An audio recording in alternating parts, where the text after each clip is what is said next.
நீங்கள் ஃபேமஸான அந்த காலகட்டத்தை தாண்டி இப்போ உங்களை பற்றி நிறைய பேர் பேச ஆரம்பிச்சிருக்காங்க.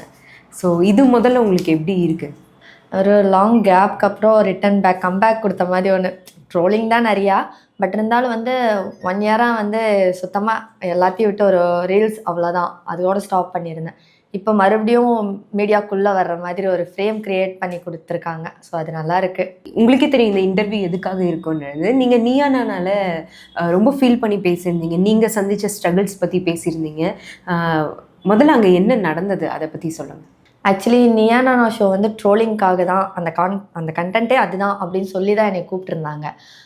எனக்கு என்னென்னா வந்து ஒரு ஆன்சர் வேணும். ஏன்னா நான் என்னோட முன்னாடி இருந்த இன்டர்வியூஸ்லுமே சொன்னது ஏன் இதை பண்ணீங்க, அந்த கொஷின் எனக்கு இருந்துகிட்டே இருந்தது. மேபி ஒரு வேளை நீயா நானா ஷோவில் எனக்கான பதில் கிடைக்கலாம். ஏன்னா ஆப்போசிட்டில் இருந்தவங்க ஃபுல்லாக ட்ரோலிங் பண்ணவங்க. ஸோ ஒரு வேளை நமக்கு ரீசன் கிடைக்கிறதுக்கு வாய்ப்பு இருக்குது. இன்னொன்று வந்து கண்டிப்பாக நம்ம உள்ளே போகிறோன்னா அடுத்த ட்ரோல் கமெண்ட்ஸ்க்கு ரெடியாக இருக்கும்.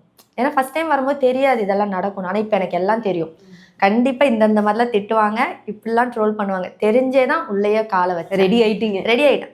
அப்போ தெரியாது, அதனால வந்து ரொம்ப பிரேக் ஆனேன். ஆனால் இன்னுமே கேட்டால் வந்து அந்த ஃபஸ்ட் மூமெண்ட் வந்து இப்போ நினச்சாலே எமோஷ்னலாக வந்து ஹர்ட் தான் ஆகும். ஆனால் இப்போ பேசுகிறாங்க அப்படிங்கிறது பிரச்சனை இல்லை. ஏன்னா இது வந்து மீடியானா இதெல்லாம் பண்ணுவாங்க. நம்ம சோசியல் மீடியாவுக்குள்ள வந்தால் ட்ரோலிங் இருக்கும், பேட் கமெண்ட்ஸ் இருக்கும், எல்லாமே இருக்கும், நல்லது கெட்டது எல்லாம் இருக்கும்னு இப்போ தெரியுது. ஸோ நான் ஃபேஸ் பண்ண ரெடி. அன்னைக்கு கேட்கும்போது தெரியாது, என்னை இப்படி பேசுவாங்கன்னு தெரியாது. ஸோ அது வந்து எனக்கு இப்போ நினச்சாலும் கொஞ்சம் கம்மியாக பேசியிருக்கலாமோ அந்த டைமில். ஏன்னா புதுசாக நம்ம உள்ளே வர்றப்போ அதை கொஞ்சம் கம்மியாக பேசியிருக்கலாம். எப்போ நீயா நானால சொல்கிறீங்களா இல்லை முன்னாடி என்ட்ரி ஆனப்போ கொஞ்சம் கம்மியாக பேசியிருந்திருக்கலாம். நீயா நானா பொறுத்த வரைக்கும் எனக்கு ஃபைனலாக அதில் ஒரு ஆன்சர் கிடச்சது. அந்தளவுக்கு ரொம்ப சந்தோஷம் எனக்கு அது.